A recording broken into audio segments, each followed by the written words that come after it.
right. I really want to thank the organizers for inviting me to this workshop. I've been looking forward to it, and I think I'm very excited to have discussions about a lot of the topics having to do with Markov State models and ligand binding.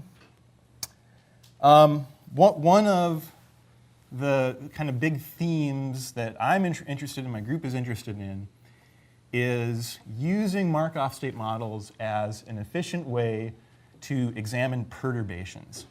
And I feel like we spend a lot of time and effort building, doing lots and lots of conformational sampling and building very detailed Markov State models of biomolecular kinetics that this is sort of this map of conformational space and rates. We should be able to use it. There's a lot of information there. We should be able to use it to investigate what happens if you make mutations, or what happens if there are chemical modifications, and really be able to maybe use this prospectively for design, hopefully in the near future.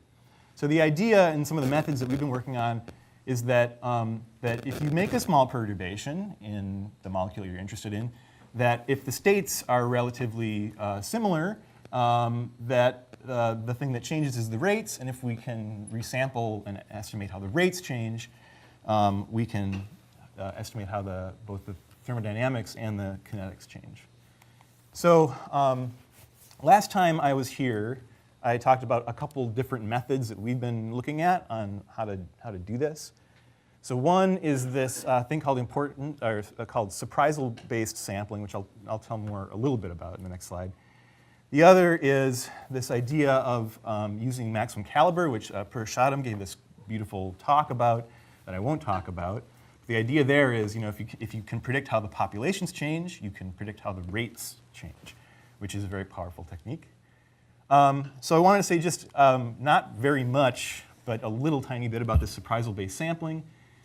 So, there are other kinds of adaptive sampling algorithms I think a lot of us are aware of in using the FAST algorithm from the Bowman lab. And there's an objective function that is trying to optimize. You're trying to get good statistical sampling. At the same time, you're trying to reach some observable that you're interested in. Here, in Surprisal-based sampling, the observable is the relative entropy, or more specifically, the Jensen-Shannon divergence between two or more MSMs. And when you do some sampling of two or more Markov State models, they could be the same, or they could be a wild-type model and a mutant model. You get some estimate of the Jensen-Shannon divergence, and you can say, which state should I sample more from in order to decrease the uncertainty of the Jensen-Shannon divergence? Okay, that's the adaptive method. And you can read more about it in this paper. And we've been trying to get this kind of working and in kind of prime time so people can use it. And it works pretty well. We can run a bunch of different systems on a GPU and see how they work. So this is a little movie of just trialanines, so 3 alanines. And they're actually the same molecule, so not just 2 wild types. And then the uncertainty in the Jensen-Shannon divergence in the limit of infinite sampling, that should be 0. But it's not in the face of finite sampling. So what happens at early stages is this sampling method will start exploring unexplored states. And then in the sort of end game, it will try to reach some kind of convergence. So the thing about the, and I should say, the reason it looks like a cube, right, is because alanine has an alpha and a beta state. So there are 2 to the 3 different states. That's why it looks like a cube. Okay, we do rounds of simulation and then TICA at each round. And this could work a lot better, actually.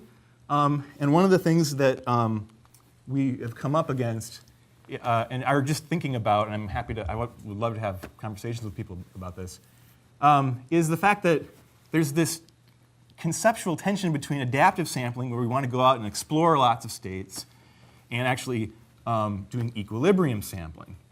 And they're a bit at odds. And this is just a simple toy example that I whipped up last night. That suppose we have this two kind of well potential. Oops. I'm sure that's happened lots with this controller here. Suppose we have this 2-well system.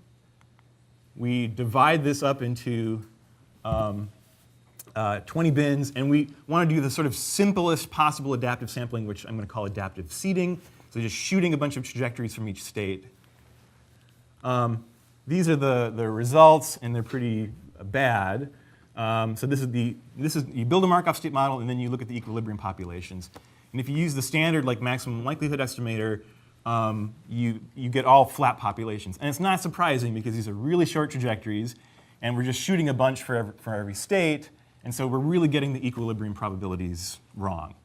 One way we can kind of fix that is by saying, well, we know what the equilibrium populations are going to be for this toy model, and then we can reweight them. We can rewrite the counts based on these known populations, and that you can see fixes things, and it actually fixes the timescales and things too. So, yeah, I guess. Well, let me just continue here and show how this works in adaptive seeding in our hands. So Hong Bin in the group has been trying to do adaptive seeding, just shooting new simulations out from different Markov states to try to see how mutations perturb dynamics. So this is more than a millisecond of simulation data from D.E. Shaw. Here's projected onto Tika. We build a Markov State model of around 1,000 states. We do use this GMRQ technique to decide what the right number of states is. We have 100 nanosecond lag time. And then we run lots of really short simulations unfolding at home just to see what we get. And not surprisingly, just in that toy model, right, we have lots of a huge sampling in this unfolded state because there's lots of states in the unfolded state, right? But we can do a pretty good job. It's not exact, and this is pretty cheap, but we can do a pretty good job of fixing things up by doing this sort of reweighting technique. These are very, very short trajectories, and yet we can still get some kind of useful information from them. These are so obviously, if you don't do this reweighting, the timescales are really fast. If you do this reweighting, you get reasonable timescales. But big error bars. Keep doing that. Sorry about that. And then also, you don't predict the equilibrium populations perfectly, but it's a little better. And I guess so. Anyway, we're still working out methods about this, but I think maybe the moral is that that you need both really good estimates of populations as well as rates, and it's really telling that estimators like TRAM that build multi-ensemble Markov State models are basically kind of 2-in-1. You get the free energies and the kinetics, and perhaps in adaptive sampling methods where we're doing sampling of rates on the fly, it would be really useful to actually be doing sort of free energy estimates on the fly, and those two things would reinforce each other. Okay, so that's my big thought. Okay, so it's one thing to be really interested in how mutations or chemical modifications change folding rates. Maybe we could actually design the folding rate of a protein based on some sort of modification. But I think the killer app, as the existence of this conference attests, is binding mechanisms, right? Can we make modifications to ligands and use Markov State models to see how the mechanism changes, or how mutations or chemical modifications of a receptor change the dynamics? So with that in mind, I just want to talk about 3 kind of short examples of things that we are doing to try to look at MSMs and what they say about the binding mechanisms of ligands. So the first is looking at the binding of an IDP.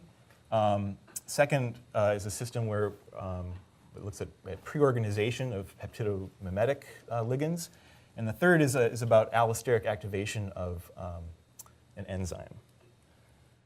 Okay, so we published some work looking at the mechanism of binding of the p53 transactivation domain and MDM2. It's a super well-studied protein-protein interaction system, which was good for doing these studies. a classic question, right, is whether, what is the binding mechanism of an IDP or really any ligand? Is it conformational selection or induced fit?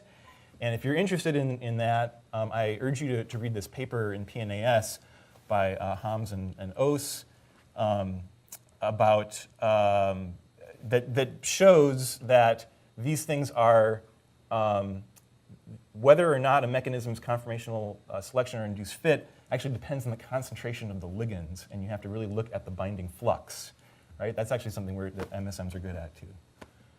Okay, I talked about this last time as well, but we just did ab initio binding simulations of the p53 transactivation domain. There's a sort of greasy pocket that 3 hydrophobic residues fit into, and that's the mechanism. We used almost a millisecond of explicit solvent trajectory data unfolding at home. We get lots and lots of trajectory data, as you might expect, and then we have to use MSM techniques to make sense of all this data. And what we get is a 600-state MSM. And interestingly, these the details here tell us something about the mechanism.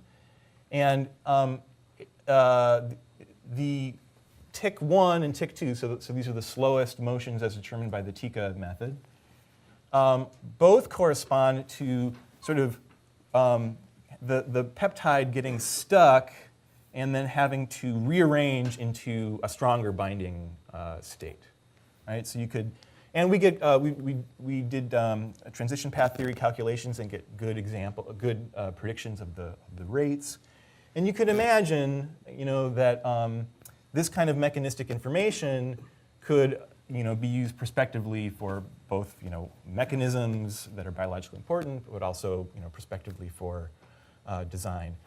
Again, I talked about this last time too. We don't get very good off rates just from this.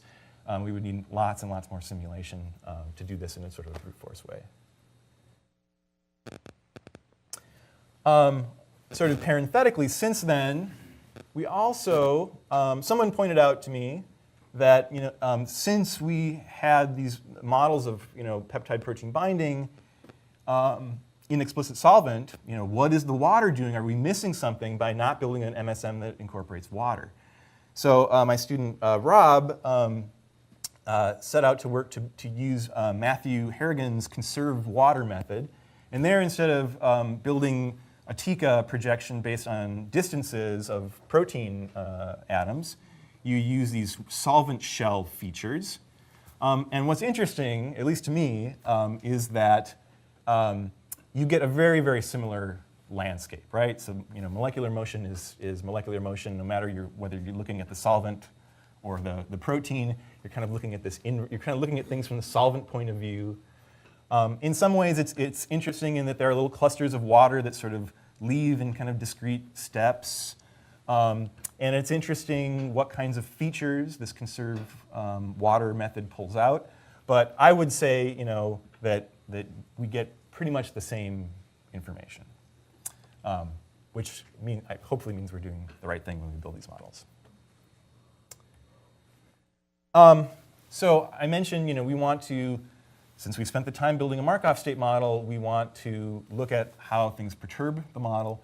And I don't have any results for this, but one thing I'm very excited about in the next year is looking at the results of a lot of systems we have running for MDM2 binders, where we are simulating in bias simulations and using estimators to look at multi-ensemble Markov State models. So again, there's some free energy component to these calculations as well. We also want to see if maximum caliber methods can help us. There's a lot of experimental data for a lot of mutations of p53, for example. So anyway, all this is in the pipeline. Okay, a second story I want to mention is that we are very interested in macrocycles, and in the free energy session, there was a lot of talk about cyclizing ligands and things and making macrocycles. And it's very, one thing I think Markov State models would be really good for is sort of looking at how macrocycles, what their conformational dynamics is in both the unbound state and the bound state. And there's this question, how would you optimize a macrocycle for binding? Maybe you want to put some chemical substituents that would help a protein interface binding. But maybe those substituents, like N-methyl groups or something, would destroy all the solution properties and make it fold into some other conformation. And I think all of these sort of strategies for making macrocyclic peptidomimetics could potentially suffer from this, and we're very interested in simulating these things. So this paper came across my feed, and we were very interested in it because here we have sort of a new macrocycle molecule. It's a peptidomimetic that binds MDM2, and we've looked a lot at MDM2. And they report this, the authors take this cyclic hairpin that was designed by the Robinson group after a lot of combinatoric kind of chemistry and screening by different methods. And they were specifically interested in two variants that had some halogenated aromatic residues because they were interested in halogen chemistry. But they also had a diproglycine in the loop instead of this dipro-dipro motif in the loop. And they report something that I thought was surprising, that the beta hairpin content for the dipro-dipro was pretty low compared to the others, but it had the best binder. And I thought, well, we should simulate this and try to see what the relationship between conformational preorganization and binding is. That's an interesting question. So we did that, actually. Yunhui in my group did this. Both simulations of this ligand in the unbound state and also bound to MDM2. We take, for each peptide, he took the bound state data and the unbound data and projected them together in the same Tika plot. And what you can see here is peptide 1 really wins in terms of conformational preorganization. So it really is preorganized. For the weaker binders, there are all these sort of competing states that happen. And you might kind of think maybe these are states that you could design against, that they're sort of detracting from the binding affinity. We can calculate bound state populations in solution or unfolding equilibrium constants. And what we find basically is a really nice trend. The more preorganized the ligand is, the better it binds. And we've been trying to come up with just some simple ways of thinking about this. So if you just assume a conformational kind of selection mechanism for these preorganized peptidomimetics, and if you do the math, let's say you have some unfolding equilibrium or some, let's call it an unfolding equilibrium constant, and then you have a dissociation constant for a perfectly preorganized ligand, and you want to ask, which of those things should I design against or am I interested against? Well, what you're going to see effectively in an experiment is this product of the KD and then 1 plus KU, right? So if you can get your unfolding, if you can preorganize it to the point where it's 50-50 or better, then you're doing pretty good. And any more beyond that won't give you huge benefits in the effective dissociation constant. And this summer we're trying to we're going to simulate a bunch of different cyclic, macrocycle peptidomimetics and see how this holds up. Super back of the envelope, just for these 4 peptides. It does kind of hold up, except I think for the strongest binder, there's obviously, it's very preorganized, and then you have to start worrying about specific interactions between the ligand and the receptor. And also then, we of course want to build Markov State models and look at the kinetics of these bindings. So in the paper, they actually published some SPR measurements so we can compare these things. And this is a really long movie that really won't finish. But we do see that the mechanism looks to be a more conformational selection mechanism. And this is consistent with our previous work showing that if you preorganize a ligand, the mechanism will be more conformational selection. Okay, so finally, I want to talk about this, this project that we have been working on with Eileen Jaffe at Fox Chase Cancer Center. It involves this, the activation of this enzyme. So this is not a cancer target, but it is a very interesting enzyme. It's called phenylalanine hydroxylase. And we all have this enzyme in order to convert, to get rid of high neurotoxic levels of phenylalanine. So its job is just to convert phenylalanine to tyrosine, so it adds an OH group. So 2016 was a real banner year for people interested in this enzyme because Eileen got the first full-length mammalian structure of this enzyme. And then another group got, on the right side, got just these red domains, just the phenylalanine-bound structure of these regulatory act domains. Okay, so that picture on the right is just sort of a model. Okay, the real crystal structure is just the things in red. Okay, so how this enzyme works is you don't want this enzyme on all the time, burning up your phenylalanine. It's only when levels get high enough that they become neurotoxic. So at a certain threshold, the two phenylalanines bind in an act domain dimer interface. This allosteric change affects the catalytic domain of this enzyme. And I should mention, this is a tetramer. Okay, so there are actually two of these regulatory act domains on the backside that we're not showing.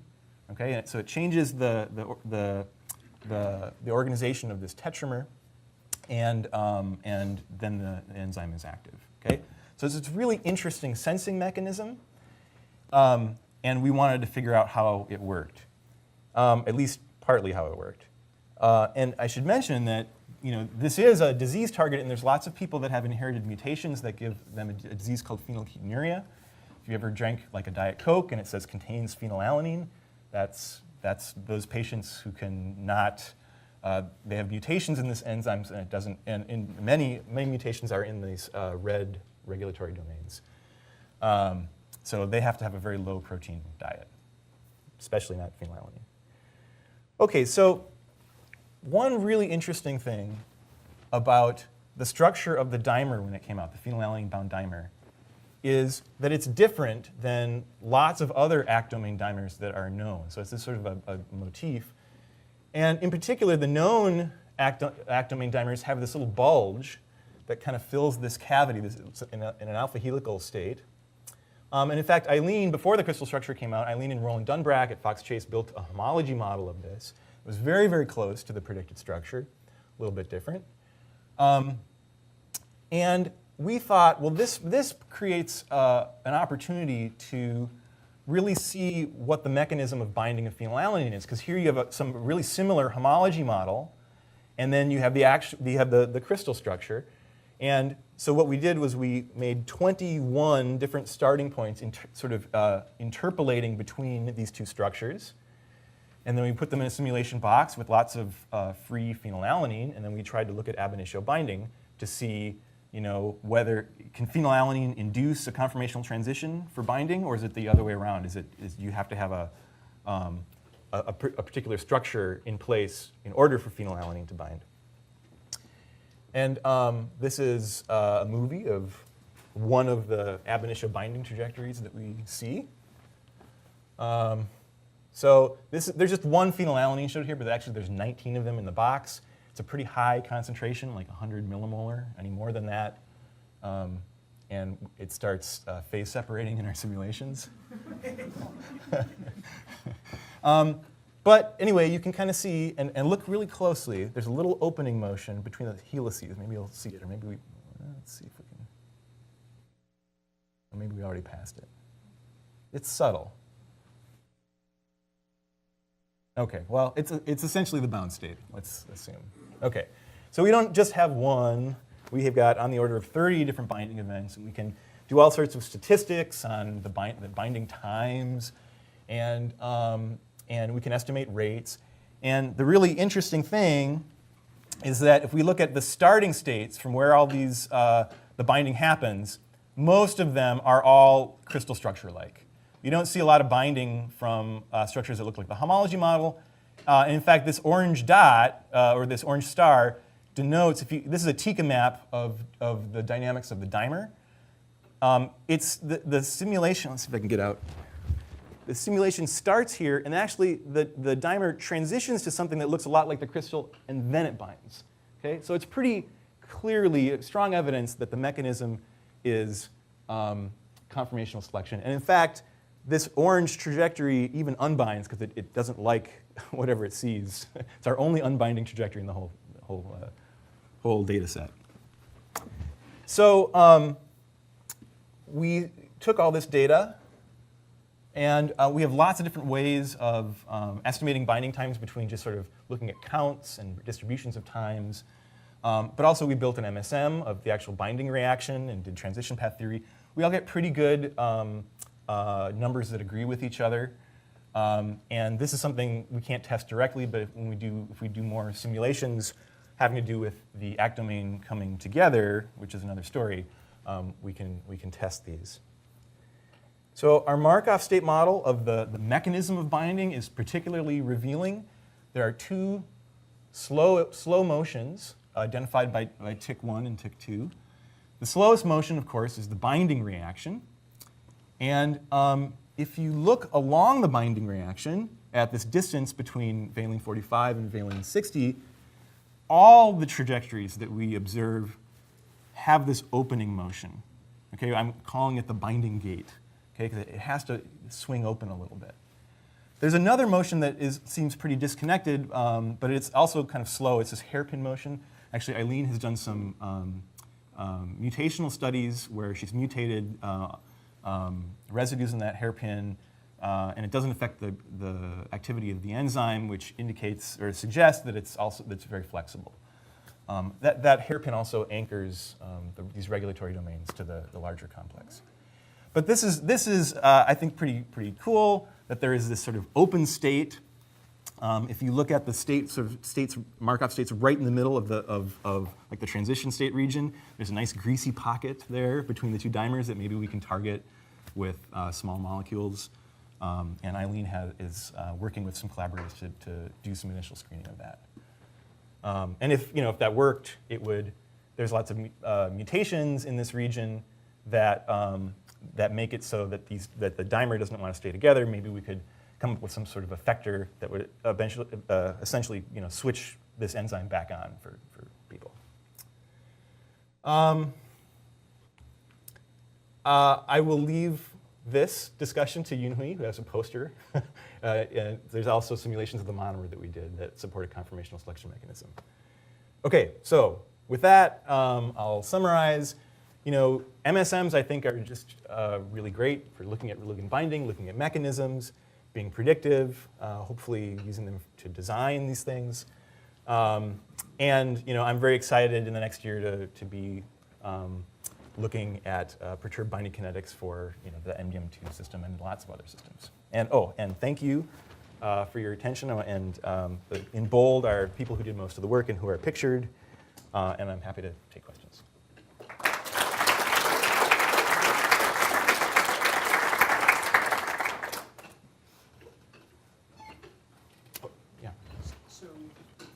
I didn't understand the reweighting at the very beginning. Could you explain a little more, because it seems important? It's simpler than you think. It's kind of a dumb idea I came up with last night, basically. But I thought you did. It seemed like you. Oh no, yeah, we're doing so. Yeah, which one? This one? Well, I thought it was the same thing, but maybe. Yeah, it's the same. It's the same idea. It's we want to get away with the shortest simulations we possibly can, right?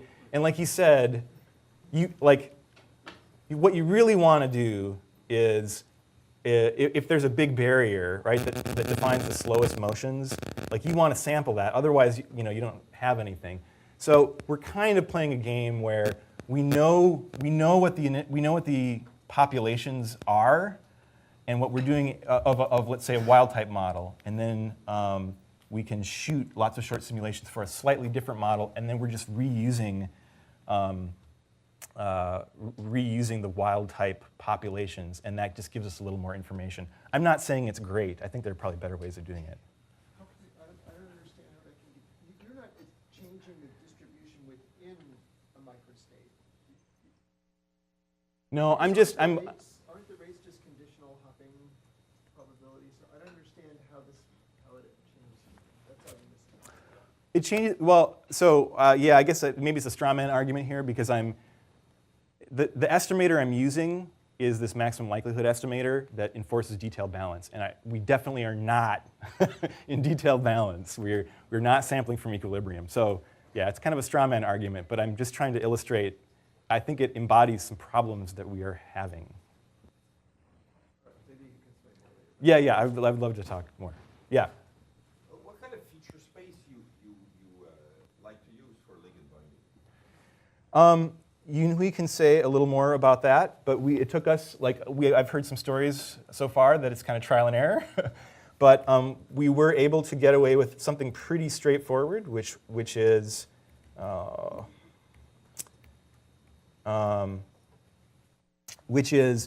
taking a bunch of residues around a binding site, around the binding sites, I guess. So it's symmetric, so we actually rotated everything, so we only had to look at one side of this dimer. And then just the distance. So in a nutshell, alpha carbon and beta carbon distances between selected residues and then phenylalanine. And that's it. We were able to Use the distance or use like an indicator function? just the distances worked. Yeah. Yeah. So that means that sometimes the ligand is very far and the distance very large. That creates microstates with very far. Yes, but those motions are fast. So, right? So what happens is, in fact, you can see them in our trajectories, right? It's all over the place, right? And then once it binds, it's a really low value. So it gets selected as being very time correlated. Because some people use indicator function. Yeah, Like, I'd be interested something to. that turns on from 0 to 1 when you're within a certain distance. That is the feature. That could work too. Actually, maybe that would filter out some noise. I don't know. In all of our trajectories, with the exception of that one that didn't like to bind because it probably wasn't in the exact conformation it liked, none of these trajectories leave. So we didn't have to worry too much about that. Can I have another one? When you say like a conformational selection with your ligand, one thing you could do is simulate it in the presence of some restraints that actually keep it in the bound conformation. Because then that should bind like super fast. Yeah, that's true. I'm not saying like rigid restraints, just like, keep it so that it doesn't really go elsewhere. If it binds much faster, then clearly the mechanism does not require it to change conformation as it binds. Yeah, I agree. I mean,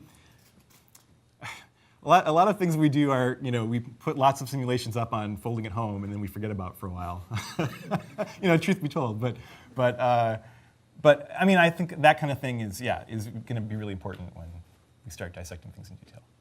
Really cool work. So one of the things I would love to know is that what concentration do you switch from conformational selection to induced fit? It depends on the system. You should look at that paper. It's pretty cool, actually. I mean, it's all like analytic. It's like just solving a bunch of, simple kind of biochemistry. Can you imagine Detailed. just putting soft restraints that push all the phenylalanines away from one another and go up to like 50 in a box? I guess, yeah, that could be a bias potential, sure. I mean, there's lots, we should talk. There's lots of ways to do things, yeah. Might be a very naive question, but does what you call conformational selection use fit depend on what you call bounded and unbound state? Yes. Yeah, actually, when we published, when we were revising that manuscript with the P53, I called it. There were some problems in just what we were calling it. right? Because there's lots of bound states, and in fact, there's lots of bound states that aren't folded and they leave, right? So there's a reviewer who was like, well, why can't you calculate an off rate? It's like, well, no, there's actually a strong binding state. It's that one that we have nothing leaves after it binds. So yeah, I think it does depend on what that is. But I think if you wanted some sort of agnostic way of determining that, you could calculate it from TICA and things like that. I think there are objective criterion you could use. All right. One more question. Like, you're always showing these plots, like 2D Tika plots. Like, is it only because you're lucky that these two ticks come out to be like the conformational change and the binding, right? Especially the binding, right? I'm surprised that binding always comes out as one of the ticks, right? So you should talk with Yunhui at his poster about this. But we had to include a bunch of bound state simulation, equal numbers of bound state simulations along with unbound or binding simulations. Equal numbers. Yeah, equal numbers. Yep. A good segue to our poster session upstairs.